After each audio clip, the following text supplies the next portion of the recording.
Bonjour. Bonjour tout le monde. Merci, C'était chers bien bon invités. reçu. Merci beaucoup pour votre présence en si grand nombre ce matin. Pour ceux qui ne me connaissent pas, je m'appelle Michel Belval, président du CA d'AmCham Québec, la Chambre de commerce américaine au Québec.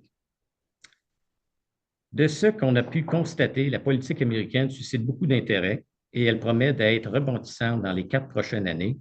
C'est le moins que l'on puisse dire. Aujourd'hui, nous aurons l'opportunité de nous pencher sur un sujet qui est au cœur de notre avenir économique et de notre collaboration transfrontalière, l'accord Canada-États-Unis-Mexique ou ASEAN. Anciennement connu sous le nom de l'ALENA, cet accord datant de 1994 a marqué une étape déterminante dans les relations commerciales et économiques de notre continent. Et depuis 2020, au terme de renégociations complexes et intenses, l'accord a été modernisé. Ce que nous vous proposons, c'est de remonter dans le temps et de revenir sur l'histoire de l'ACA, d'analyser ses implications actuelles et de discuter des défis et d'opportunités qu'il présente sur l'avenir. Avant de vous présenter les panélistes, je laisse la parole à Marie-Ève Jean, vice-présidente chez Exportation et Investissement Québec. Madame Jean, c'est à vous. Bonjour, bonjour tout le monde, ici dans la salle, Marie-Ève Jean, vice-présidente exportation chez Investissement Québec. Donc, merci d'abord à M. Belval de faire ce séminaire-là ce matin. Je pense que c'est tout à propos, effectivement. L'actualité nous rattrape ces jours-ci. Merci aussi à nos deux panélistes vraiment d'envergure ce matin pour vous en parler. Je vais laisser M. Belval vous les présenter plus officiellement. Donc, peut-être juste quelques mots pour vous dire qu'évidemment, chez Investissement Québec, on suit ça de près, tout ce qui se passe du côté des États-Unis. C'est un sujet important. On sait qu'est-ce que ça peut avoir comme conséquence sur l'économie du Québec, mais il faut aussi prendre ça toujours avec un pas de recul. Moi, j'ai eu j'ai eu la chance d'être à Washington dans les derniers jours, parler avec beaucoup de personnes, des gens de la communauté d'affaires aussi.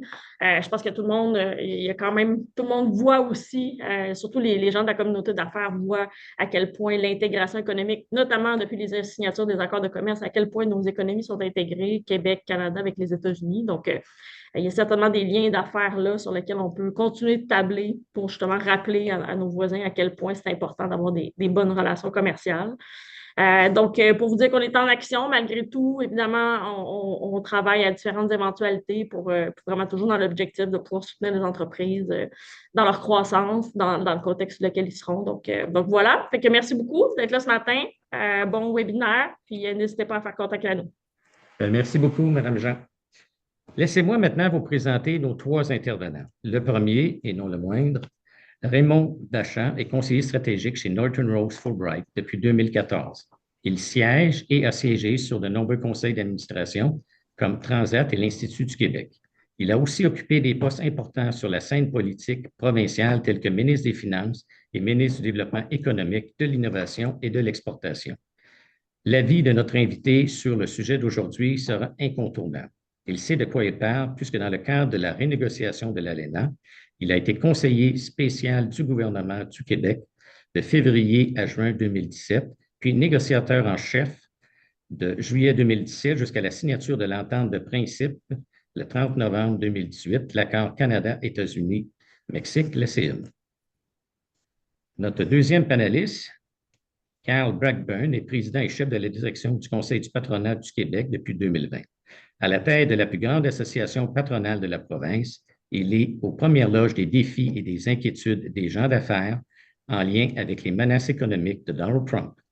Avant de se joindre au CPQ, M. Carl Blackburn a œuvré chez Produits forestiers résolus après une carrière politique au sein du Parti libéral du Québec. Bienvenue. Et le dernier, Tom Crary, qui est fondateur et membre du conseil du chapitre québécois de l'American Chamber of Commerce et président de Westbridge One Consulting, une firme spécialisée dans le développement de commerce canado-américain. Il a aussi fait un passage en politique fédérale et a travaillé à la BDC. Il est originaire du Kansas. Bienvenue, Tom. Alors, pour bien débuter notre rencontre, on va débuter en parlant de l'actualité. Comme Marie-Ève Jean le mentionnait tantôt, nous avons vraiment une actualité qui est intéressante. Hein? Ça change d'heure en heure, de X en X et de différentes déclarations. Donc, ma première question serait pour Carl Blackburn. Quelle serait, M. Blackburn, la stratégie que le Canada devrait prendre avec tout ce qui se passe en ce moment aux États-Unis? Ben, d'abord, Michel, merci de la belle invitation. Je remercie également Marie-Ève et l'équipe d'Investissement Québec. Monsieur Bachand, c'est toujours un plaisir et un honneur d'être à vos côtés. D'abord, effectivement, il y a beaucoup de fixtures sur la ligne, si je peux le dire de cette façon. Le président Trump, depuis plus de 2 ans maintenant, martèle qu'il y aura des restrictions à la frontière, qu'il y aura des tarifs qui seront imposés, qu'il émettra un nombre record de décrets pour favoriser ou prioriser l'administration ou à tout le moins les entreprises américaines. Et malheureusement, au risque de ses partenaires économiques qu'est le Canada et le Mexique. D'abord, de notre côté, ces inquiétudes sont multipliées, je voudrais dire, par la désorganisation, à tout le moins depuis les dernières semaines, du gouvernement fédéral. Alors, la conjoncture est loin d'être favorable et efficace dans un contexte où on doit être capable d'envoyer un message fort et unifié à nos partenaires économiques. Qu'on le veuille ou non, nos économies sont interreliées. Plus de 77 de nos exportations des entreprises québécoises vont du côté sud de la frontière. Marie-Ève l'a très bien mentionné, nous sommes interreliés, interconnectés. Plusieurs entreprises ont un pied à terre au Canada, ont un pied à terre aux États-Unis, ont des chaînes d'approvisionnement qui partent des États-Unis, qui reviennent se transformer dans nos usines au Canada et qui retournent être assemblées, par exemple, dans des usines. Donc, nos économies sont interreliées. Nous devons absolument trouver une façon de baisser la tension actuellement sur la ligne, mais surtout d'être capable de regarder sur une base d'affaires de quelle façon on peut améliorer les relations d'affaires que nous avons avec l'administration Trump pour que ce soit vu sur une période de gagnant-gagnant. Il n'y a rien de plus intéressant que d'être capable d'arriver à faire des ententes qui vont être gagnant-gagnant. Ceci étant dit, la première des grandes préoccupations, c'est bien évidemment l'imposition de tarifs à la frontière. Qu'on le veuille ou non, le président Trump l'a martelé depuis plus de 2 ans. Le plus beau mot du dictionnaire, selon lui, c'est tarif. Alors, il entend mettre sur pied des tarifs pour les produits qui traverseront la frontière et qui partiront du Canada. Et bien évidemment, dans le contexte où notre plus grand marché d'exportation est les États-Unis, avec une restriction ou une fermeture des frontières ou de l'accès au marché, vous comprendrez que pour les entreprises canadiennes, il y a beaucoup de préoccupations. Dans certains cas, plusieurs d'entre elles actuellement sont à soit de monter des inventaires importants dans leurs installations aux États-Unis, soit de monter des inventaires importants dans leur façon ou dans leurs installations ici au Canada.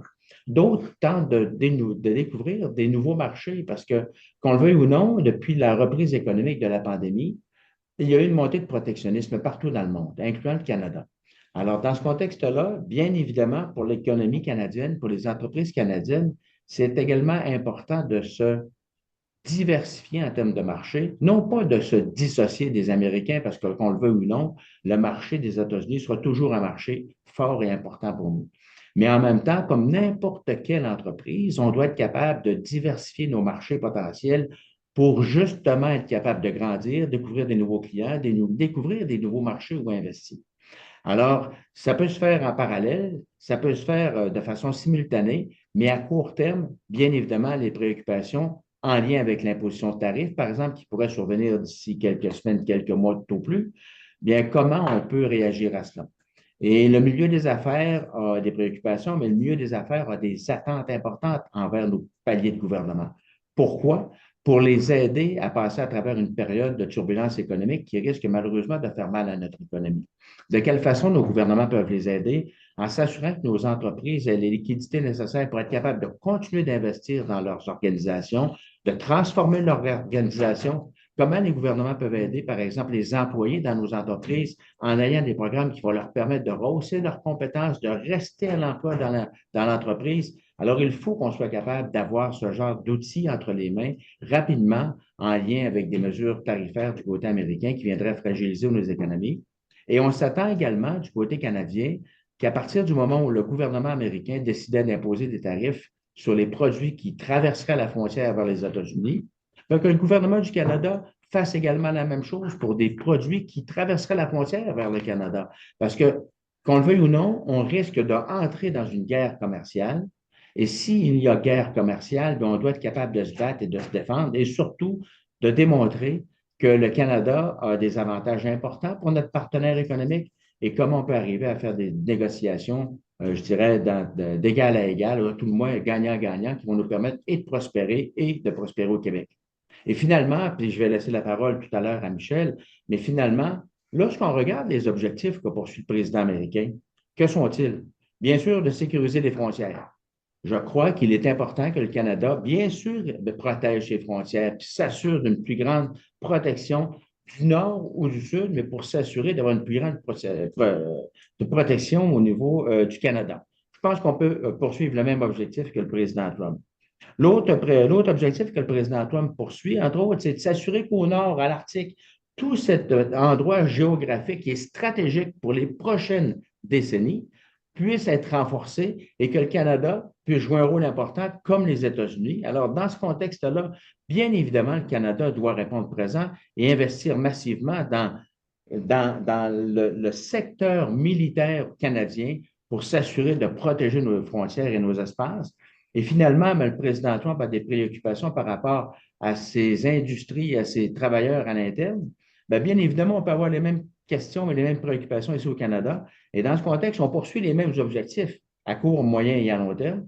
Assurons-nous de mettre en avantage, mettre en évidence les grands avantages que nous avons au Canada pour être capable, d'une part, de démontrer qu'on peut atteindre les objectifs qu'il caresse, mais en même temps, de quelle façon qu'on compte y arriver. Alors, je pense qu'il y a plusieurs éléments en place, mais qui peuvent avoir beaucoup de turbulences. Et comme Michel l'a mentionné, l'actualité peut changer d'heure en heure. On n'est pas à un tweet près de M. Moss, on n'est pas à une réaction près de M. Trump sur une nouvelle orientation ou une nouvelle piste de solution.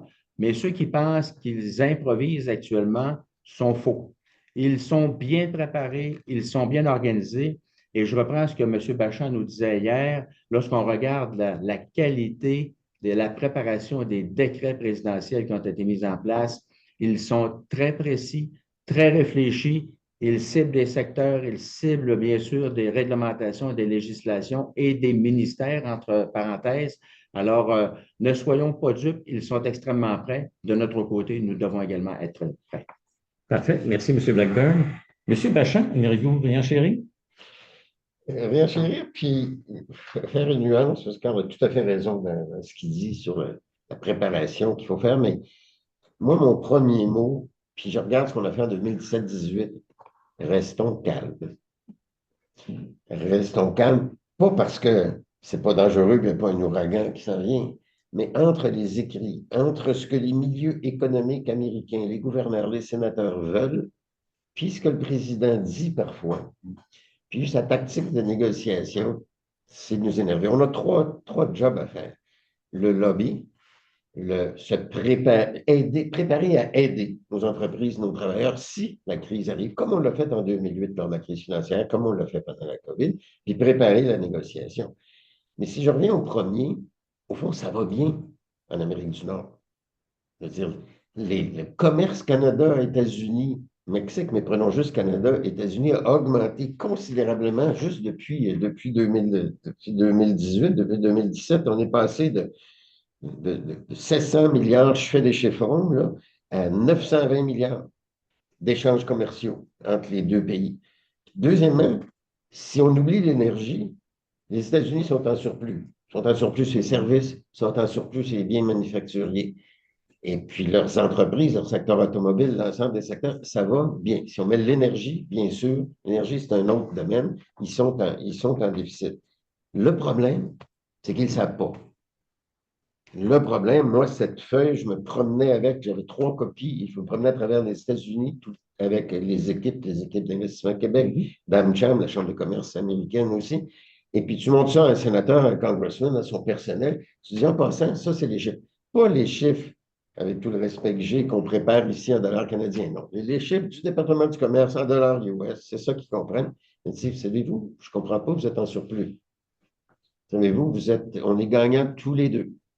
Alors ça, la première chose que moi je demande aux patrons et aux entreprises qui nous écoutent aussi aujourd'hui, je regrette de changer votre agenda, mais quand vous allez voir vos clients aux États-Unis, quand vous allez voir vos fournisseurs aux États-Unis, vous allez prendre la moitié de votre journée, pas pour faire de business, mais pour faire de la politique.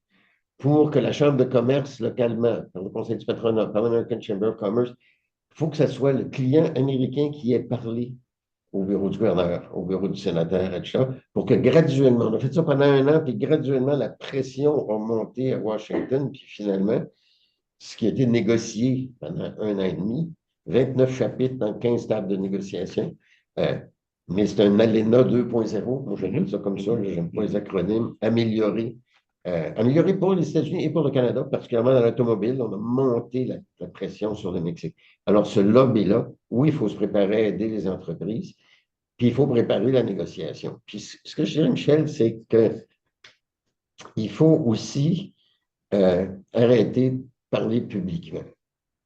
La seule chose que les Américains cherchent, c'est où est-ce qu'on est divisé. Où est-ce qu'il y a une ligne, une fracture? Oh, ils sont vulnérables à tel endroit. Je pense qu'il fait le président Trump. Il fonce là-dedans, puis il rentre dedans. Il faut, en termes de hockey ou de sport, dans le champ des joueurs, on peut tous dire, quand on connaît tout ça, mais quand on saute sa patinoire, quand on saute sur le terrain, on a un front uni. Ils étaient très frustrés en 2018, les Américains, parce que tout parti politique confondu, ça a commencé avec Mme Ambrose qui dit « This is a national issue, it's not a partisan issue », tout parti politique confondu, toutes les provinces, je pensais que ça ne résisterait pas à la campagne électorale d'Ontario, qui est arrivée en plein milieu, puis tous les partis politiques ont décidé, on ne parle pas de l'ALENA, on chicane sur tout le reste, puis l'ALENA, il y a une stratégie canadienne, c'était uni, les patrons, tous les milieux, les syndicats, tout le monde travaillait ensemble. On n'est pas d'accord sur tout, ce qui est à la table de négociation, mais ça a fait un front uni qui a fait qu'on est passé à travers. Mais le premier travail, c'est de lobby aux États-Unis. Puis le deuxième, c'est pas, oui, je comprends que c'est énervant. Mais prenez M. Trump. Hein, il a déclaré en fin de soirée, oui, 25 le 1er février. 4 minutes avant, dans le dernier décret, l'avant-dernier décret, je ne sais pas qui a signé, ça 9 pages, ça c'est très bien préparé, ces documents-là. Il demande à Homeland Security, au secrétaire du commerce, de dire « Je veux que vous enquêtiez sur les agissements illégaux du Canada, du Mexique, de la Chine, sur les immigrants et sur le fentanyl. Faites-moi rapport le 1er avril. » Ça, c'est ce qui est écrit. Bon, il y a eu une longue journée. Écoute, ça a commencé de bonne heure, c'était une journée très longue, il en signait je ne sais pas combien, il ne relisait pas les 9 pages à chaque fois, 5 minutes avant qu'il signe. Puis là, on lui a posé la question, puis il est souvenu qu'il avait parlé de ça. Mais l'ordre qu'il a donné à sa machine, parce qu'il faut qu'il suive un certain nombre de choses, c'était revenez-moi le 1er avril. Alors moi, peut-être qu'on va avoir une catastrophe le 1er février, mais peut-être qu'il va dire oui, j'attends le rapport aussi. Puis il y avait 2 choses très importantes pour nous sur l'ALENA 2.0. Excusez-moi les puristes, les professeurs spécialisés, mais il a donné ordre au département du commerce et à son représentant, USTR, commencer à préparer la négociation du renouvellement qu'on va discuter en juillet 2026, parce que c'est ça qui est dans l'entente, qu'on rouvre en juillet 2026. Ils sont obligés de suivre un processus de consultation. Ici, en rigueur, on se consulte, on se parle, puis il n'y a pas de processus encadré. Là-bas, il y a un processus encadré dans la loi. Ils doivent consulter la société civile, les milieux économiques, ils doivent consulter les comités du Congrès. Ils sont obligés. Puis au-delà de ce processus-là, ils obtiennent un mandat de négociation. Ils disent revenez-moi le 1er avril. Moi, ce que je pense aussi, c'est qu'on pourrait dire, Monsieur le Président, la date de révision du 2026, si vraiment il y a des choses qui vous énervent dans ce qui va bien, on pourrait en discuter avant. On pourrait commencer l'automne prochain. Est-ce que juillet 2026, on ne pourrait pas se dire, c'est la date où on va signer l'ALENA 3.0 qui va nous porter, non pas en 2036, mais en 2041, pour donner aux entreprises 10, 15 ans d'avance. C'était ça l'objectif de cette clause-là. Le traité il est là jusqu'en 2036, mais c'était une fenêtre de discussion pour améliorer les choses. Est-ce que l'industrie automobile, on pourrait coincer un peu plus les Mexicains, augmenter encore le salaire minimum requis dans une automobile, le contenu d'aluminium, d'acier, etc.? Peut-être que oui, il faut parler à l'industrie parce que des fois, il y a des morceaux qui doivent venir d'ailleurs sur la planète. Il faut faire attention, pas 100%. Mais je pense qu'il n'y a pas de problème. Le Canada, on peut être prêt, nous autres, les entreprises. Puis au moins, ça mettrait fin à l'incertitude. Parce que puis là, je vais violer ma propre règle, il ne faut pas dire ce qui nous énerve. Mais c'est clair que ce qui nous énerve, ce qui nous inquiète, moi, si je suis un entrepreneur, j'ai un agrandissement de 100 millions à faire, je suis sur pause. Puis je pense que l'Investissement Québec international, je s'oppose parce que tu ne peux pas faire un investissement si tu ne connais pas les règles du jeu. Il faut que les règles du jeu, quelles qu'elles soient connues le plus vite possible. Merci beaucoup. Une question pour vous deux. De façon générale, quels seraient les bons coups qui ont été faits de la part du Canada depuis les dernières semaines?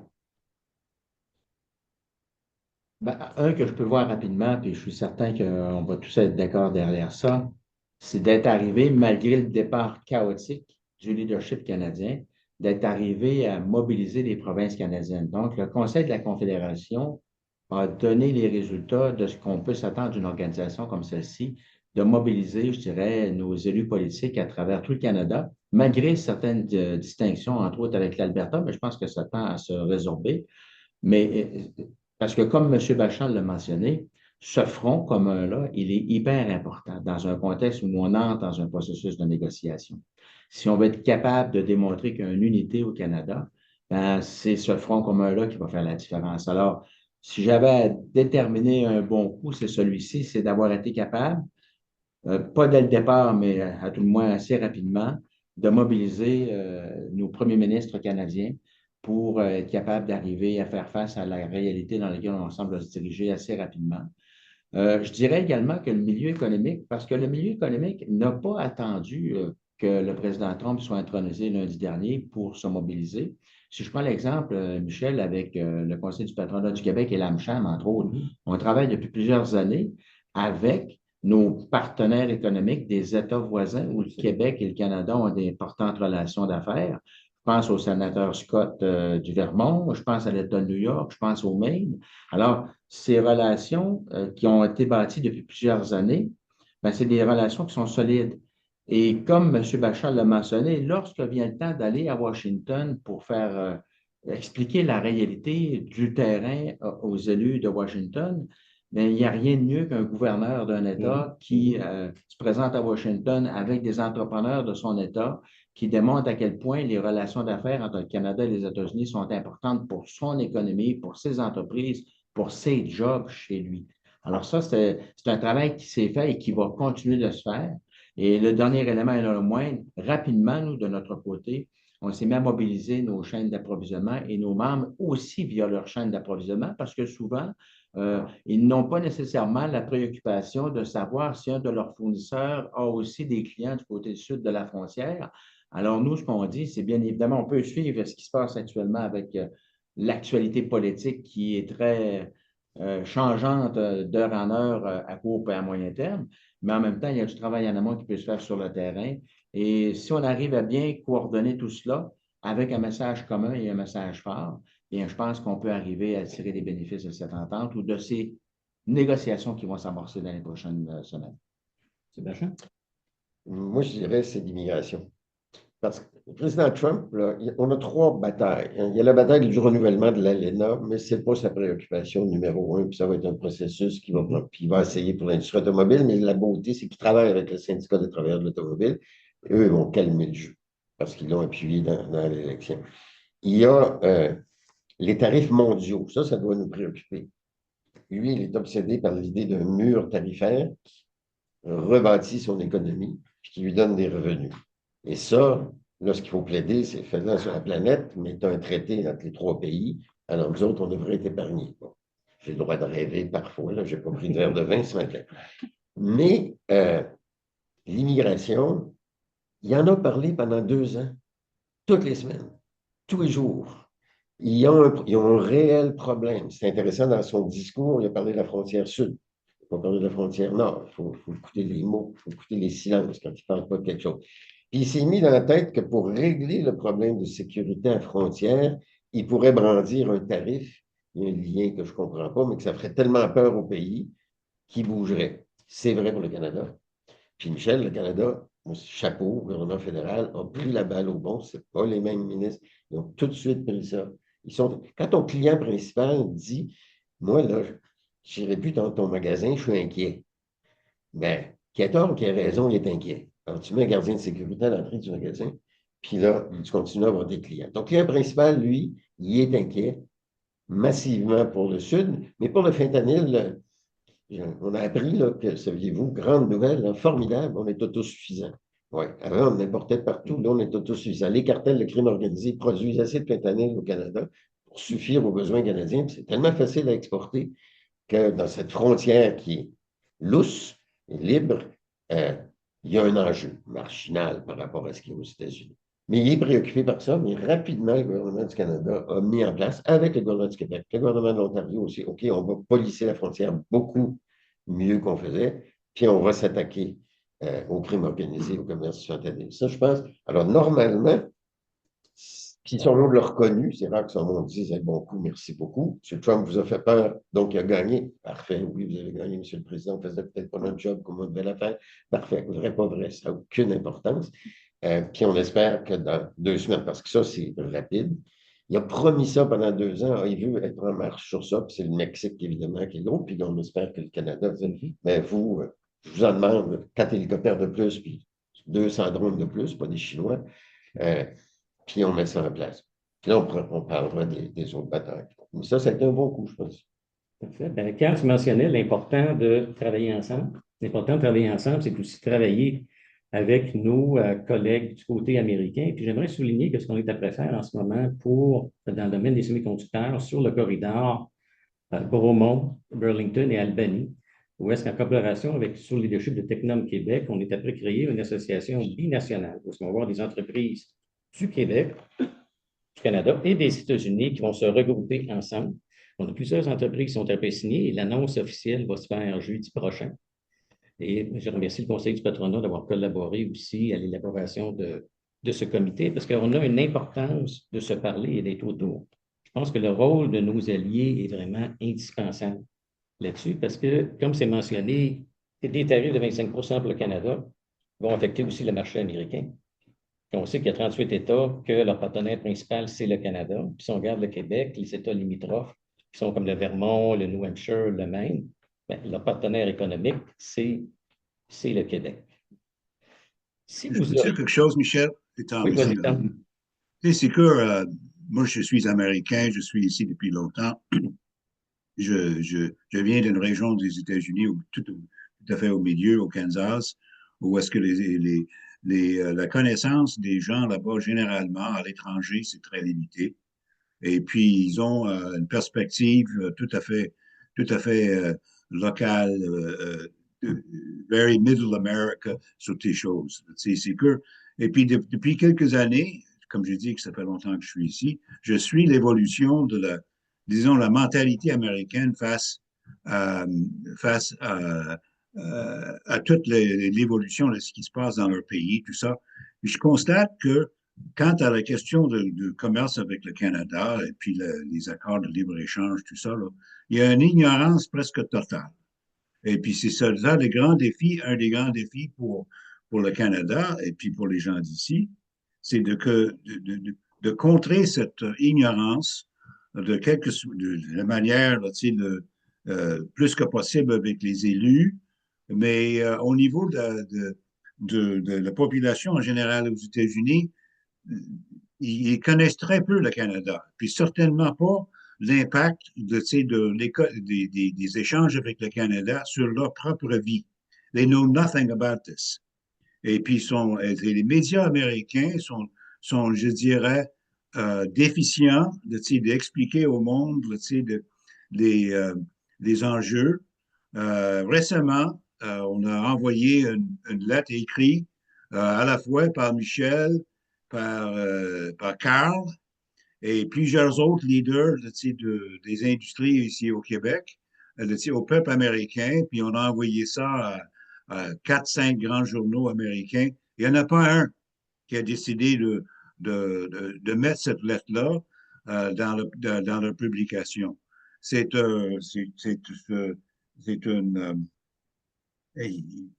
ça n'a pas été repris, c'est que probablement parce qu'il disait qu'il n'y a pas assez d'importance pour ça parmi les lecteurs. Donc, c'est un grand défi pour nous de travailler avec cette ignorance presque totale de la part du commun des mortels américains sur les enjeux et puis l'importance pour eux d'avoir une relation fructueuse avec le Canada. Et puis, Trump, il sait très bien tout ça. Mais donc, c'est ça que je voulais dire, là, c'est que le peuple américain, ils ne savent pas l'importance de tout ça.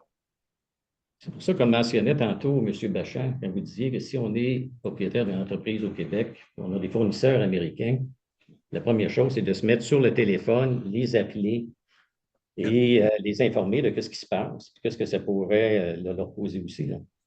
Et c'est surtout, puis Tom, tu avais raison, il faut leur demander de parler, en général, ils ne sont pas syndiqués là-bas, mais de parler à leurs élus.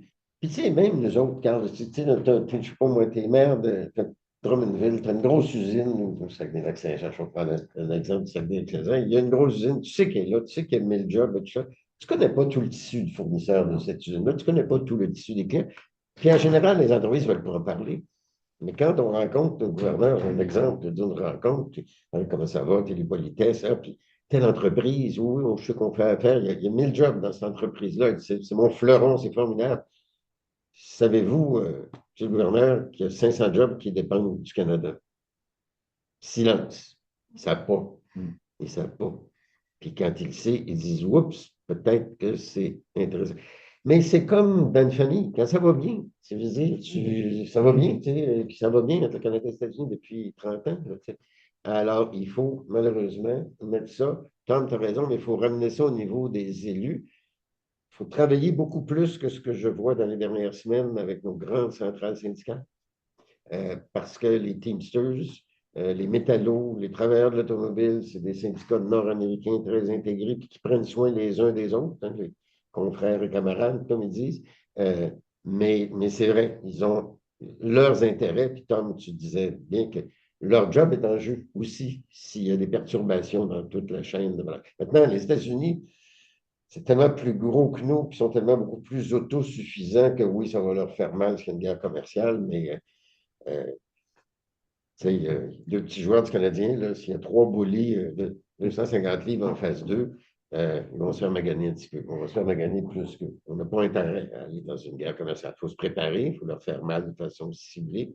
Mais idéalement, c'est des cartes que tu espères garder dans ta poche puis sortir une bonne guerre à la place. Parce que c'est important ce que vous mentionnez, M. Bachand. C'est une guerre commerciale, Michel, puis ceux qui sont avec nous, et Tom le sait, personne ne va gagner dans un contexte de guerre commerciale. Il va y avoir malheureusement des conséquences négatives partout, tant côté des États-Unis que du Québec et du Canada.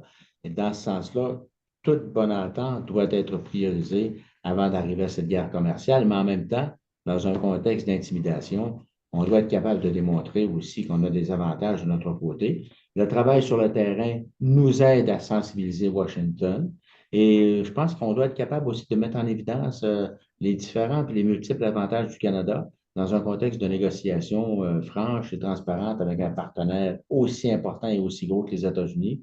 On n'est pas plus gros, on n'est pas plus fort, mais on peut être peut-être plus intelligent qu'eux dans certains cas. Et dans ce sens-là, je n'hésite pas, moi, à essayer de le marteler sur toutes les tribunes qu'on a l'occasion de le faire, en ayant en tête de garder un front commun, une stratégie commune pour s'assurer qu'il n'y ait pas une distorsion dans les messages qui puissent être diffusés et qui puissent bénéficier à l'administration Trump pour tenter de faire des percées, malheureusement, au détriment du Canada. Et sur le terrain, servez-vous des délégations du Québec qui sont très efficaces à Washington et partout sur le terrain. Évidemment, l'ambassade du Canada aussi, mais on a des alliés avec la Chambre de commerce des États-Unis sur le terrain pour faire ça. Et l'autre élément que je disais, c'est on avait décidé là, en 2018 qu'on se laissait insulter. Ça prend beaucoup de calme pour se laisser insulter parce qu'il va lancer des insultes, il va lancer des éléments. Souvenez-vous quand il a insulté Trudeau aux Nations Unies, on ne réagit pas.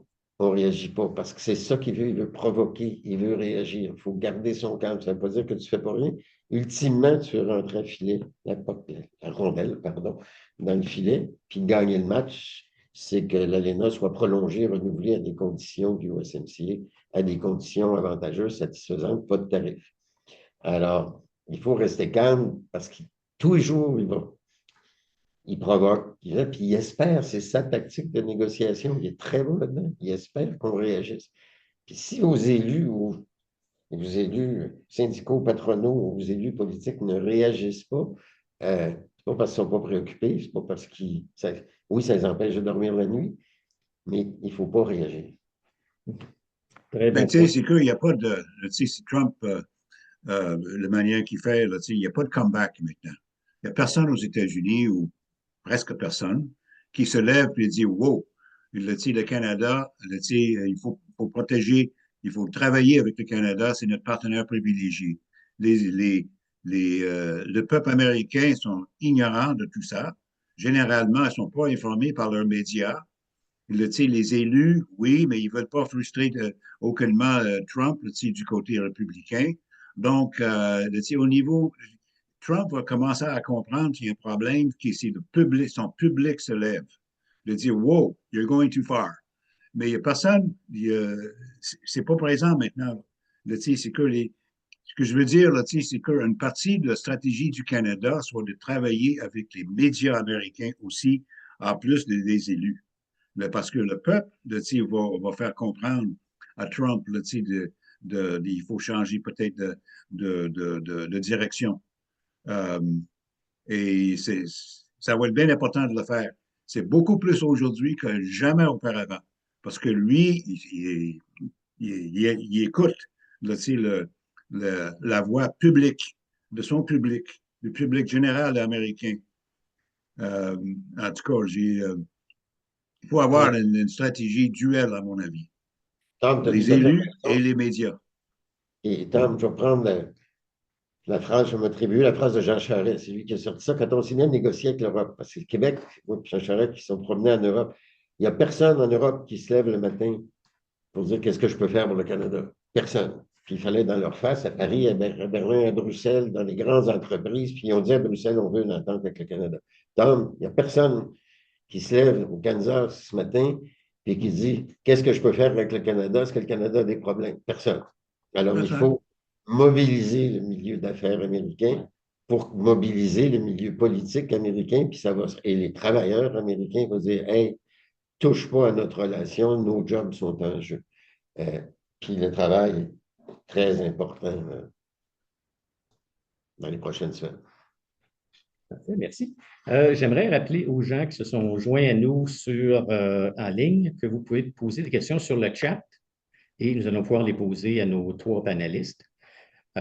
Tom, tu as travaillé, toi aussi, dans 1987-88, je pense que tu étais au gouvernement pour les négociations de l'accord de libre-échange.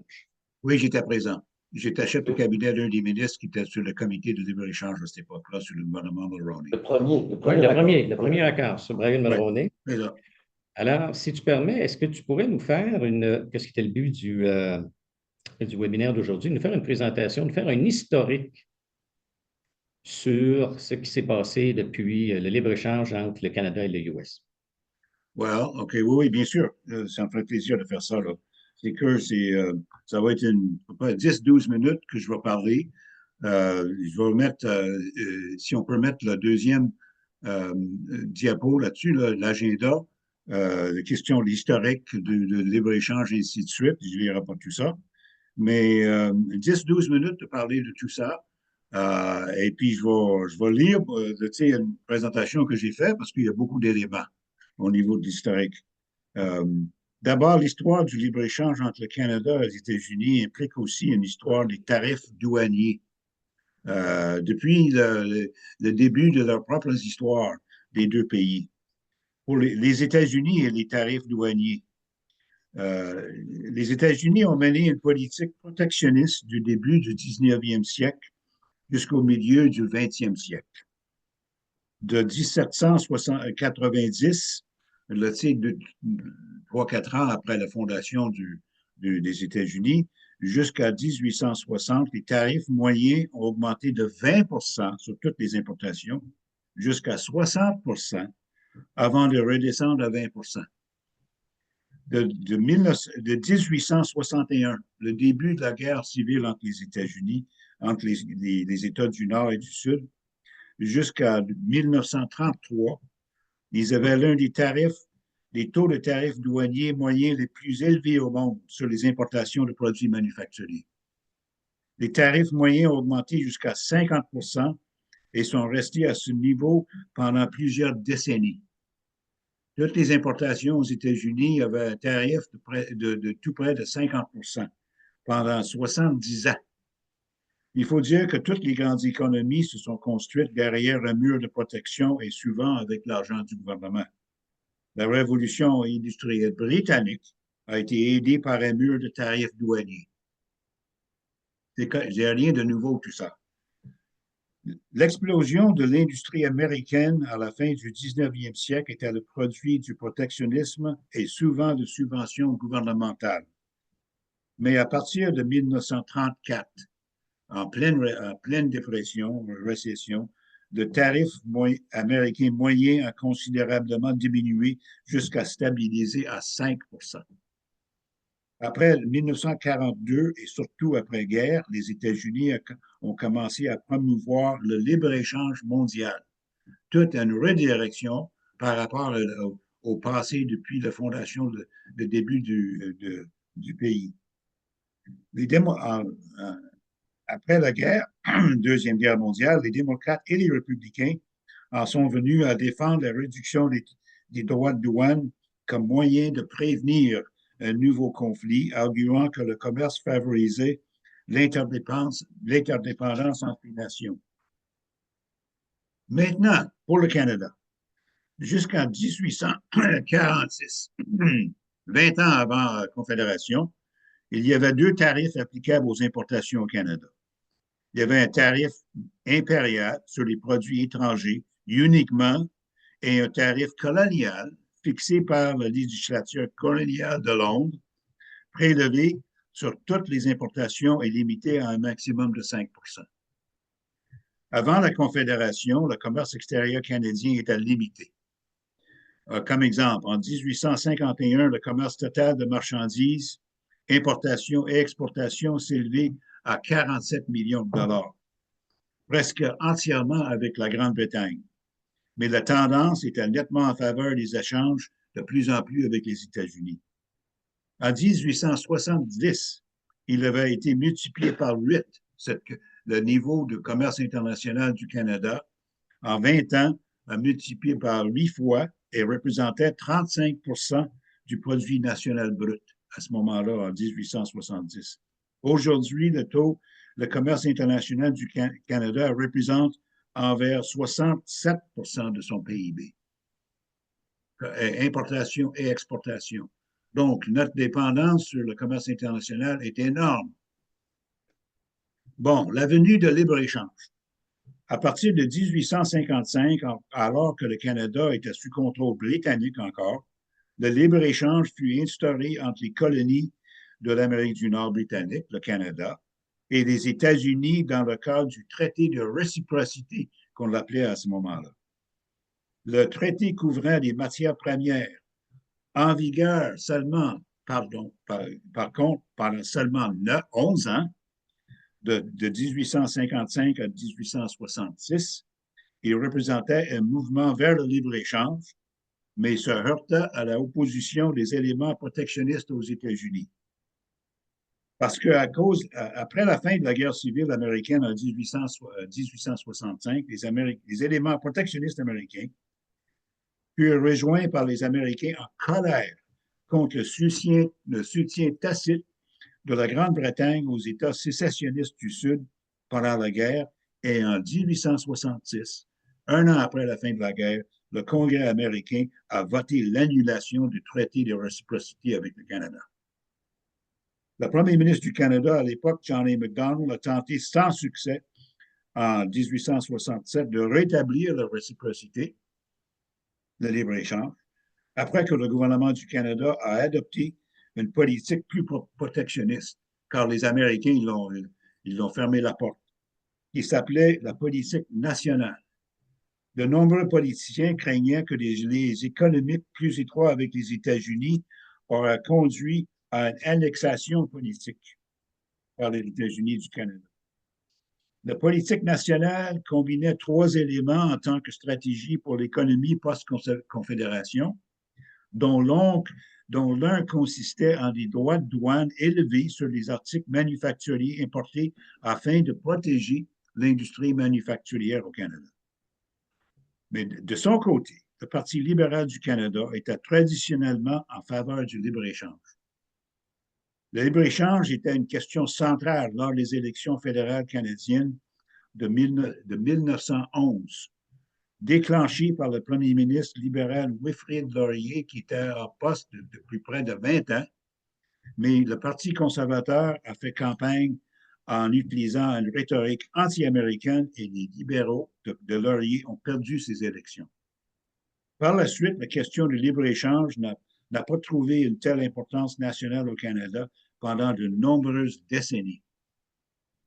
C'était fini, la discussion pendant des années, la question de libre-échange avec les États-Unis. Mais, de 1935 à 1980, les deux pays ont conclu un certain nombre de petits accords commerciaux bilatéraux avec une majeure que je vais expliquer, le pacte de l'automobile. Mais ces accords bilatéraux réduisaient les tarifs douaniers entre les deux pays. Le plus important de ces accords était l'accord commercial sur les produits automobiles des années 1960, autrement connu sous le nom Pacte de l'automobile. La signature de l'accord par le premier ministre Pearson et le président Lyndon Johnson en janvier 1965 a supprimé les tarifs douaniers entre les deux pays sur les produits automobiles. C'est une énorme différence par rapport à ce qu'ils étaient jusqu'à ce moment-là. Au cours des années précédant la mise en place du pacte de l'automobile, une série de tarifs ont été imposés sur les voitures, les camions, les autobus, les pneus et les pièces automobiles qui circulaient entre le Canada et les États-Unis. Dans ce temps-là, l'industrie automobile nord-américaine était fortement ségrégée, comme on dit. Seulement 3% des véhicules vendus au Canada étaient fabriqués aux États-Unis, mais la plupart des pièces étaient fabriquées aux États-Unis et importées au Canada. Et dans l'ensemble, le Canada a accusé un important déficit commercial avec les États-Unis dans le secteur automobile. Ça, c'est avant la pacte de l'automobile en 1965. Avant cet accord, l'existence des droits de douane a amené des constructeurs automobiles américains à assembler au Canada des modèles de voitures spécifiquement destinés à la vente au Canada. Après la signature du pacte, beaucoup moins de modèles de voitures ont été produits au Canada. Au lieu de cela, les succursales canadiennes des producteurs américains produisaient davantage un seul modèle pour toute l'Amérique du Nord. On se souvient, plusieurs personnes ici, là, quand il y avait l'usine de GM à Boisbriand, c'est les Camaro, et ils étaient fabriqués ici à Boisbriand pour l'ensemble du marché nord-américain. En 1964, seulement 7% des véhicules fabriqués au Canada étaient envoyés au sud de la frontière, mais en 1968, 3 ans après l'accord, le chiffre était de 60%. À la même date, 40% des voitures achetées au Canada étaient fabriquées aux États-Unis contre seulement 3% en 1964. L'impact était énorme au niveau de l'impact positif pour le Canada. Mais les emplois, l'accord a entraîné une baisse des prix et d'augmentation de production au Canada, ainsi créant des milliers d'emplois et l'augmentation des salaires.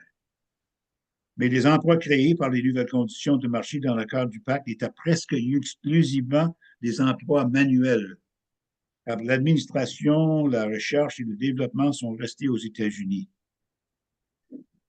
Et puis, après la signature du pacte d'automobile, qui était vraiment le point saillant du point de vue du libre-échange avec le Canada et les États-Unis, le gouvernement canadien a envisagé de proposer des accords de libre-échange dans d'autres secteurs de l'économie.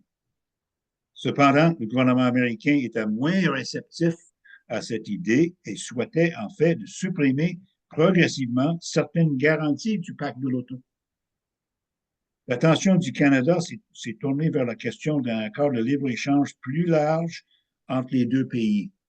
Les États-Unis étaient pas tellement intéressés à ça, ça a pris beaucoup de pression. éventuellement par Brian Mulroney, pour faire comprendre à Ronald Reagan, c'était bénéfique pour les deux pays de considérer une entente comme ça. Mais au cours des 2 décennies suivantes, de l'accord de pacte de l'auto, avant les négociations de l'ALENA, un certain nombre d'économistes ont étudié les effets d'un accord de libre-échange entre les deux pays. Plusieurs d'entre eux ont conclu que le PIB réel canadien augmenterait considérablement. Et d'autres, cependant, craignaient que le libre-échange ait des effets négatifs, craignant la fuite des capitaux, l'insécurité de l'emploi en raison de l'externalisation internationale. Et aussi que des liens économiques plus étroits avec le géant du Sud pourraient risquer une érosion de la souveraineté canadienne. Au niveau politique, il y avait un grand affrontement entre les pro-commerce avec les États-Unis et des anciens de libre-échange avec les États-Unis. C'était des enjeux des années 80. Ça dominait les discussions au niveau politique en grande partie à Ottawa.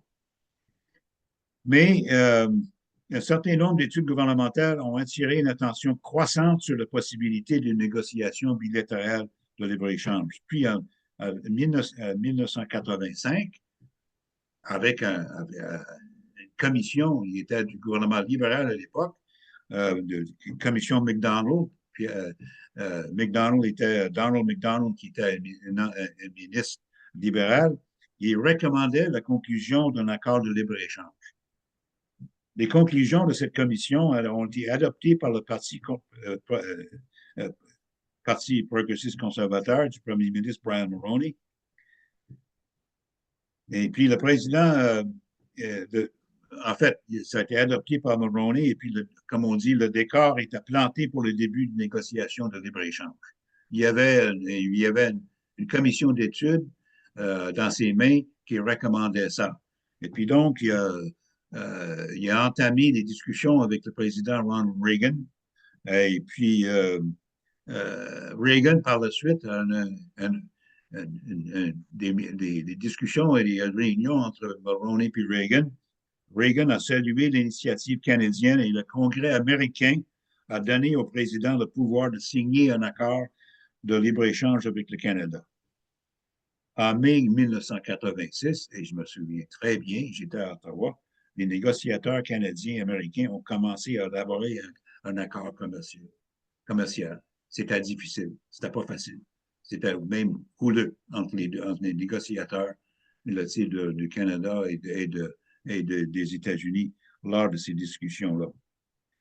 Mais l'accord entre les deux pays a finalement abouti à une libéralisation substantielle des échanges entre eux, supprimant la plupart des droits de douane restants, même si les droits de douane, les tarifs, ne représentaient qu'une partie mineure de l'écart. Le point fondamental pour le Canada, c'était d'avoir un accès sans entrave à l'économie américaine. Les Américains, à leur tour, souhaitaient avoir un accès aux industries énergétiques et culturelles du Canada. C'était ça les grands points. En janvier, mais ça fut conclu quand même, et puis en janvier 1994, le nouvel accord de l'ALENA était entré en vigueur. C'était signé par Jean Chrétien et Bill Clinton, qui prévoyait désormais le libre-échange sur divers autres biens et produits, ne se limitant pas aux automobiles, et dont le Mexique était également membre. Lors des négociations de cet accord, le Canada a conservé le droit de protéger ses industries culturelles et des secteurs tels que l'éducation et les soins de santé. De plus, certaines ressources, comme l'eau, devaient être exclues de l'accord. Les Américains voulaient avoir un accès illimité à l'eau du Canada. Le Canada a refusé. Les Canadiens n'ont pas réussi à obtenir la libre concurrence pour les marchés publics américains, par contre. Les négociateurs canadiens ont également insisté sur l'inclusion d'un mécanisme de règlement des différends à lequel les Américains s'opposaient, puis finalement, ils ont gain de cause de ce côté-là. Il y a un mécanisme de règlement des différends. Le commerce entre le Canada et les États-Unis, qui était déjà en hausse, a augmenté à un rythme accéléré après après la signature de l'ALENA. Alors que tout au long du 20e siècle, les exportations représentaient de manière assez constante environ 25 du produit national brut du Canada depuis 1990, ils représentent environ 40 aujourd'hui du produit national brut. L'accord n'a pas réussi à libéraliser le commerce dans certains domaines, notamment dans les différents cours sur le bois d'œuvre. Des questions telles que le commerce des minéraux, de l'eau douce et du bois d'œuvre résineux restent encore controversées. Donc, l'ALENA de 1994 a été remplacé par l'accord États-Unis-Mexique-Canada, ou USMCA en anglais, US-Mexico-Canada Accord en 2020.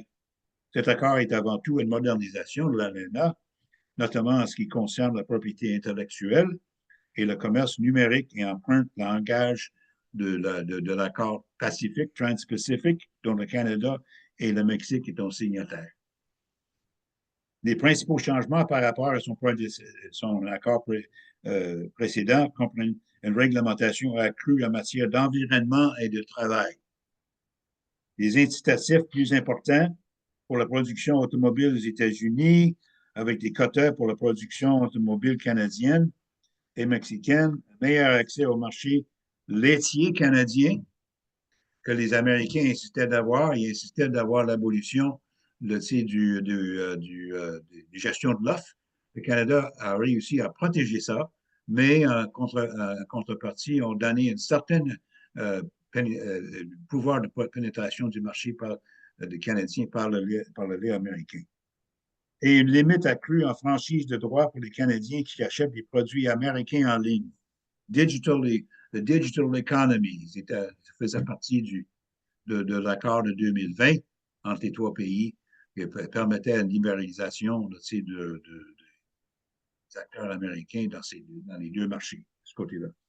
Donc, c'est là où est-ce qu'on sommes rendus aujourd'hui, avec la renégociation de l'accord prévu pour 2026, qui est le sujet de nos webinaires toute cette année, et la menace de Donald Trump, avec renégociation de l'accord prévu, et la menace de Donald Trump d'abroger l'accord entre-temps en imposant des tarifs élevés sur les produits canadiens et mexicains. Donc, mais pour comprendre l'obsession de Donald Trump, pour les tarifs douaniers, et il en parle de ça depuis 40 ans, à tous les gens qui veulent entendre. C'est ancré vraiment dans son idée comment il va régler les problèmes aux États-Unis, c'est de baisser les taxes, baisser les impôts, et puis d'augmenter les tarifs, y servir du tarif. Pour comprendre ça, je vous recommande vivement de lire le livre de 2023 de son représentant, de son premier gouvernement au commerce lors de sa première présidence, Robert Lighthizer, qui s'appelle No Trade is Free, Changing Course, Taking on China and Helping America's Workers. Cet livre-là, ça explique vraiment qu'est-ce que Trump va faire. Il adopte, c'est devenu son Bible. Et son nouveau représentant, US Trade Representative, qui sera en charge de toutes ces négociations-là, c'est l'ancien chef de cabinet de Robert Lighthizer pendant le temps que lui, il était le US Trade Representative de 2016 à 2020. Donc, je termine ça. C'est un peu long, mais je pense que c'est important de comprendre l'historique de tout ça dans le contexte de où est-ce qu'on est rendu. Michel, back to you. Merci beaucoup, Tom. Et puis, je pense que c'est important de savoir d'où on vient pour savoir où on s'en va. Je pense que c'est un vieux dicton qu'on dit. Alors, Tom, merci beaucoup pour cette belle présentation. C'est maintenant le temps des questions. Et on a une première question pour les trois panélistes. Quelle orientation pouvons-nous donner à nos entreprises québécoises pour les 6 prochains mois, surtout celles qui réalisent une bonne partie de leur chiffre d'affaires aux États-Unis? Pour débuter, Raymond Aucard. Ben, je vais commencer, puis je suis certain que Carl, M. oui. Bachand va rajouter des éléments. D'abord, pour les 6 prochains mois, il risque d'y avoir beaucoup de turbulences sur la ligne. Il y a peut-être 4 éléments sur lesquels je pense que ça serait important qu'on puisse s'entendre. D'abord, le premier, l'environnement d'affaires dans lequel on évolue. Bien évidemment, on l'a démontré, le Québec, malheureusement, a perdu un peu de son attractivité avec son environnement d'affaires, entre autres avec la lourdeur réglementaire, la fiscalité, ce qui vient nuire à la compétitivité des entreprises. Alors, nous, de notre côté, on s'assure de pouvoir sensibiliser nos gouvernements pour que l'environnement d'affaires puisse être le plus propice possible aux investissements de vos entreprises. Le deuxième élément, j'oserais dire, pour votre organisation ou vos organisations, êtes-vous vraiment à jour dans la connaissance et dans le développement organisationnel de votre organisation? Est-ce que vous êtes au maximum de votre capacité en termes de productivité, par exemple? Est-ce que vous êtes à jour sur vos chaînes d'approvisionnement, tant à l'externe qu'à l'interne? Est-ce que vous avez vraiment une fine connaissance de l'environnement d'affaires dans lequel vous évoluez et de vos compétiteurs? Ça, je pense que c'est important que vous puissiez avoir certaines de ces réponses. Le troisième élément, et qui fait le lien avec ce que M. Bachand mentionnait et ce que Tom vient de présenter, c'est de s'assurer que vos partenaires économiques du côté américain de la frontière, avec qui vous faites des affaires, d'une part, puissent connaître exactement le rôle et l'importance de votre relation d'affaires pour le marché américain, pour la création d'emplois de l'autre côté, parce que ceux-ci vont être en mesure de sensibiliser leurs élus, leurs gouverneurs, et comme on l'a mentionné tout à l'heure, eux seront en mesure de pouvoir sensibiliser et d'influencer Washington. Le dernier élément, et non le moindre, c'est d'être capable d'évaluer vos marchés et d'être capable d'évaluer la diversification aussi de vos marchés. La montée du protectionnisme fait en sorte qu'on est très dépendant du marché américain. On va continuer de faire des affaires avec les États-Unis, c'est tellement intrinsèquement lié, mais en même temps, vous devez regarder quelles sont aussi les options pour diversifier votre organisation et continuer de la faire grandir. D'une part, rapidement, entre les provinces. Le marché canadien offre des opportunités, bien évidemment, très importantes. Malheureusement, aussi paradoxal que ça puisse paraître, la lourdeur réglementaire ou les barrières réglementaires entre les provinces équivalent, et je pense qu'il y a une étude qui a été démontrée très clairement là-dessus la semaine dernière par la Banque nationale, équivalent à peu près 25 de tarification. Alors, imaginez qu'il y a certains enjeux là. Alors, il faut s'assurer que vous puissiez, vous, d'une certaine façon, évaluer vos potentiels de diversification de marché ici au Canada, mais également à l'international. Et à titre d'exemple, je pense à la francophonie économique. La francophonie économique pour les entreprises québécoises, si on le regarde basé sur le potentiel que celle-ci représente, aujourd'hui, c'est 321 millions de locuteurs francophones dans le monde. Dans 40 ans, on sera plus d'1 milliard. 14 du PIB mondial est en territoire francophone. 16 des ressources naturelles sont dans le territoire francophone. La troisième langue d'affaires parlée, c'est le français. N'y a-t-il pas là un terreau fertile pour vos organisations en termes de potentiel de marché? Moi, je crois que oui. Et le potentiel que cette diversification du marché peut vous occuper et vous procurer, ben, ça met les chances de votre côté. Mais en même temps, préparons-nous parce que la tempête s'en vient. Il faut être capable d'être préparé à celle-ci. Et c'est quelques éléments que je vais vous mentionner qui sont, selon nous, très importants à court et à moyen terme. Merci, Carl. Moi, j'ajouterais à ça, votre entreprise, au fond, c'est votre analyse de risque. Alors, il faut regarder où on est en gestion de risque. Un risque qui va être temporaire, mais temporaire, ça peut être 6 mois, 12 mois, 36 mois. Et le risque n'est pas tant le tarif Canada-États-Unis que le tarif mondial que Trump va mettre, qui là va nous affecter aussi. Alors, quand vous regardez, mettons, faites des scénarios, mais un tarif de 10 qui serait mis sur vos produits que vous vendez aux États-Unis, bon, il peut être amoindri un peu parce qu'il est possible que le dollar canadien, je ne fais jamais de prédiction sur la monnaie, mais baisse un peu, donc c'est un hedge naturel. Les gouvernements vont mettre en place des mesures pour vous aider aussi. Mais ceci étant, votre client américain, est-ce qu'il est capable d'absorber ça, parce que c'est lui qui le paye et de le passer à ses clients, ou est-ce qu'il va substituer à d'autres? Est-ce que vous pouvez partager la facture? Ou est-ce qu'il faut que vous réorganisiez votre productivité pour le faire? Moi, je pense qu'il faut regarder vraiment, parler à vos clients, mais calculer cas par cas. Puis les cas sont bien différents dépendant des entreprises. Si vous êtes essentiel, si l'Américain est capable de passer ça à ses propres clients, ben, c'est un facteur d'inflation aux États-Unis, mais ça, c'est un problème pour la Banque centrale américaine. Vous continuez à survivre. Puis s'il n'est pas capable, des fois, il va vous dire c'est zéro, je ne suis pas capable. Mais ça peut être entre les deux, dans la négociation. C'est temporaire, on travaille ensemble depuis des années. Vous êtes important. Avant de trouver un autre fournisseur américain, c'est compliqué de substituer dans une chaîne de logistique. Alors, vous avez une fenêtre pour travailler puis l'aider, puis peut-être que vous êtes capable d'en absorber une partie. Le dollar va en absorber une autre partie. L'aide que les gouvernements vont mettre en place va absorber une autre partie. Mais moi, ce qui m'inquiète plus, c'est cette guerre mondiale de tarifs, parce que c'est son ADN. Il veut mettre un mur tarifaire en disant que le Canada va sortir de ça à un moment donné. Pas capable de vous dire quand, à un moment donné, mais on va s'en sortir. Ce serait mon conseil. Merci, Tom.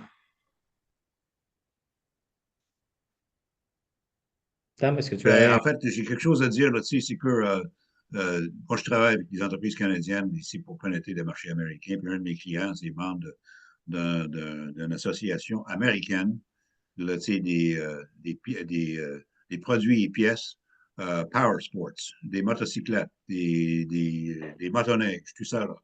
Et puis, lors d'un discours, d'une session récente, avec l'association, la direction de l'association à Washington, il expliquait quasiment le panique de les membres de cette association-là, des compagnies américaines, les distributeurs de produits, des fabricants de motocyclettes, le panique devant l'obligation de payer 25% des droits de douane sur les produits qui viennent de Chine, Mexique, Canada, tout ça.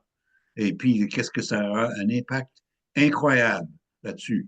Le moral de l'histoire, quand ces associations-là deviennent vraiment sensibilisées à tout ça, puis de plus en plus, ils le sont, c'est que ça n'a pas été des véhicules pour faire comprendre aux élus que l'impact sur l'industrie américaine, des compagnies américaines, sera désastreuse au niveau des chaînes d'approvisionnement.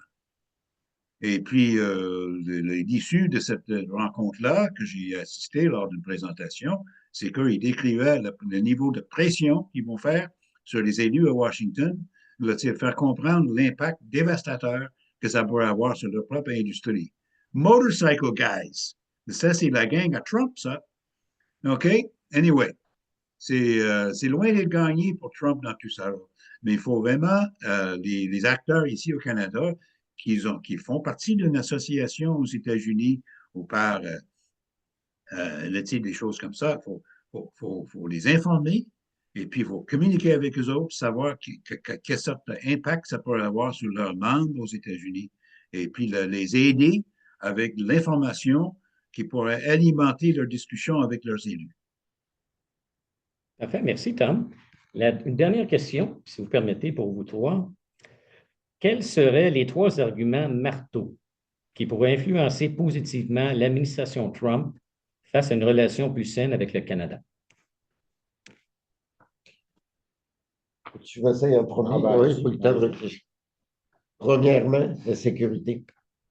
La sécurité, parce que la sécurité militaire et économique des États-Unis n'est-elle pas plus forte s'ils considèrent que le Canada, c'est son 51e maintenant? Ce qui n'est pas le cas. Ce qui n'est pas le cas, mais sans être son État, si on est de l'autre bord du mur tarifaire dans un grand ensemble, je pense que les États-Unis, et puis c'est clair que même le Pentagone, l'industrie de la défense, etc., les minéraux critiques qu'on a, non seulement l'aluminium, l'Arctique, mais fondamentalement, on est un pays indépendant, mais les États-Unis sont plus en sécurité. S'ils veulent s'affranchir de la Chine, il faut qu'ils développent des substituts. Deuxièmement, s'ils pensent qu'ils vont tout faire ça à l'intérieur des États-Unis, il y a un problème massif de main-d'œuvre qu'il va avoir.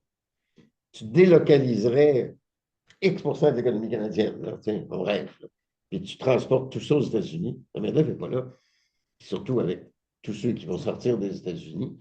Alors, il y a un ensemble qui punisse la Chine, qui punisse la Russie, mais si lui, sa vision à long terme, il n'y a pas tort sur la Chine. On n'a pas un monde pacifique là, à l'horizon actuellement, là, avec la Russie et la Chine. Alors, puis l'Iran, on pourrait tout en ajouter. Alors, comment ils sécurisent les États-Unis d'Amérique? Le Canada, ça fait partie de ces solutions. J'allais dire le même mot que Raymond par rapport à la sécurité. Cette sécurité-là, c'est la priorité numéro un du président. Et ça doit également devenir notre priorité numéro un ici au Canada, ne serait-ce que la sécurité frontalière, territoriale, mais également la sécurité économique. Je rajouterais peut-être un autre mot qui m'apparaît fort important, c'est la croissance économique. Alors, comment on peut arriver à démontrer qu'une relation d'affaires entre le Canada et les États-Unis, elle est bénéfique pour la croissance économique des deux endroits? Je crois que ça, c'est un autre mot qui doit résonner du côté de l'administration Trump. Et cette résonance peut venir du terrain, comme Tom l'a mentionné, avec l'ensemble des groupes qui sont du côté américain, qui sont en mesure de sensibiliser leurs élus. Et dans ce sens-là, si ce son vient de la base, ça risque d'influencer Washington. Alors, le deuxième mot que j'utiliserais, c'est la croissance économique. Et j'ajouterais, ça va être dans les trois arguments, les achats militaires. Parce que là, on a un choix. On peut être tata comme on est depuis 20 ans, puis on demande des offsets, puis on ne les a jamais. Les offsets, là, pour ceux qui nous écoutent, c'est quand on achète aux États-Unis, la compagnie américaine est censée acheter au Canada l'équivalent. Ce n'est pas très suivi. De façon, je sais que les gens vont me dire que oui, c'est suivi, mais ça ne marche pas beaucoup. Mais si on fait ce que Carl a dit, et il faut, à un moment donné, il faut, comme Canadien, on ne peut pas toujours dépendre des autres, il faut qu'on dépense sur les militaires, mais regardons ça sur les 10, les 15 prochaines années. C'est un montant majeur d'achat militaire qu'on va être obligé de faire. On peut en faire une partie au Canada, puis on pourrait menacer ou dire, parfait, tu veux nous punir, mais on va faire ça avec l'Europe. On va faire ça. On ne prendra pas des avions. Là, il y en a en Europe. Il y a des chantiers maritimes en Europe. Il y en a en Asie. Ce n'est pas dans notre intérêt. Mais c'est quand même un argument que le complexe, on va revenir dans le langage des années 60, le complexe militaro-industriel comprend bien, le Pentagone comprend bien. Il y a quand même une masse, 100 milliards, je n'ai pas le bon chiffre, de dollars. Donc, une grande partie va être achetée aux États-Unis. Je pense que ça peut être. Et la croissance des investissements militaires, il ne faut pas la voir comme étant une réponse aux menaces de Trump, mais il faut le voir comme étant un besoin essentiel pour le Canada d'investir massivement dans son armée, dans son service militaire, dans ses frontières, dans la protection du Nord. Prenez l'exemple dans l'Arctique. C'est le nouveau canal de transportation qui va servir pour les 50, les 100 prochaines années. C'est nous qui sommes là. Alors, si on pense que, par exemple, les Russes en haut ne sont pas là en train de se préparer, que la Chine n'est pas également là en train de se préparer, on se trompe. Ils attendent patiemment que ce territoire devienne accessible pour le revendiquer alors que c'est chez nous. Alors, dans ce sens-là, dans un contexte stratégique, sécurité, dans un contexte de croissance, dans un contexte de perspective, on doit investir massivement dans notre protection, dans notre développement militaire. Il en va de la survie et de la sécurité du Canada et de sa souveraineté dans les 10, 15, 50 et 100 prochaines années. Puis pour finir avec un peu d'humour, si on peut, alors il faut s'occuper du Grand Nord parce que les Chinois et les Russes vont s'en occuper, puis il faut le faire avec le Groenland. Exact. Très bon point, Tom. Est-ce que tu voudrais ajouter quelque chose? Non, en fin de compte, s'il y a quelque chose, Michel, la lettre que tu as écrite avec Carl et les autres de PDG d'associations ici au Québec, la lettre au peuple américain, si on partageait ça avec l'auditoire, et puis encourager ces gens-là de faire circuler cette lettre-là, à des gens avec qui font affaire aux États-Unis. C'est une lettre qui prend le high road. C'est pas une attaque contre l'administration Trump. C'est une valorisation des bénéfices de nos relations entre le Canada et les États-Unis. Je considère que c'est très bien écrit. Et puis, ça n'a pas été utile. Ça n'a pas marché avec les médias américains. Not enough interest for them, mais il faut vraiment générer de l'intérêt. Et puis, il faut que ça se fait par la base. Donc, Michel, si tu peux partager cette lettre-là, si vous êtes d'accord avec Carl, avec l'auditoire d'aujourd'hui. Et on verra par la suite qu'est-ce que ça pourra faire comme impact. Parfait. Merci, Tom. Un point que j'aimerais rajouter aussi, c'est de parler de nos bons coups qu'on fait avec les Américains. On parle de la protection militaire, on parle du Nord, mais le Ice Pact, C'est un accord qu'on a fait avec eux, là, c'est Davie à Québec, où est-ce que les brises-glaces vont être construits. Puis un dernier point sur la sécurité, bien, malheureusement, à la frontière, malheureusement, on a eu la preuve cette semaine avec une agence Border Patrol du côté du Vermont qui malheureusement a perdu la vie, très proche de Stansted, là. Alors, on voit qu'on a une nécessité des deux côtés d'améliorer la sécurité à la frontière. Est-ce qu'il y aurait une dernière question dans la salle? C'est parfait. Bien, j'aimerais remercier tout le monde d'avoir participé aujourd'hui, que ce soit les gens en présentiel ou les gens en ligne. J'aimerais remercier Investissement Québec de nous avoir reçus. Merci tout spécial à Lydia Alice aussi, qui a collaboré avec nous pour la réalisation de cet événement. Merci beaucoup, Lydia. Un merci à Victoria Drolet du Conseil du patronat du Québec, qui elle aussi a collaboré à l'élaboration de ce webinaire. Puis un dernier merci, on ne le voit pas, mais c'est David Girard qui s'occupe de la logistique aujourd'hui et qui a donné et qui donne beaucoup de temps aussi à AmCham pour les activités et les différentes interventions. Comme on l'a mentionné au début, c'est le début d'une série de webinaires, donc il y en a d'autres qui s'en viennent. Vous allez tous être invités. Au début, quand on voulait faire un webinaire sur les accords de libre-échange, on va en faire un ou deux, mais on a vu qu'on a pas mal de sujets à discuter et à présenter. Donc, on en a préparé une dizaine et ce qu'on a fait, c'est qu'on fait toujours une partie d'actualité au début parce qu'on trouvait ça important de continuer à tenir la communauté d'affaires informée de l'actualité et avoir des opinions comme nos trois spécialistes aujourd'hui, panélistes, que je remercie beaucoup d'avoir été présents. Alors, je souhaite une bonne journée à tout le monde et à la prochaine. Merci, Michel. Bien fait. Merci.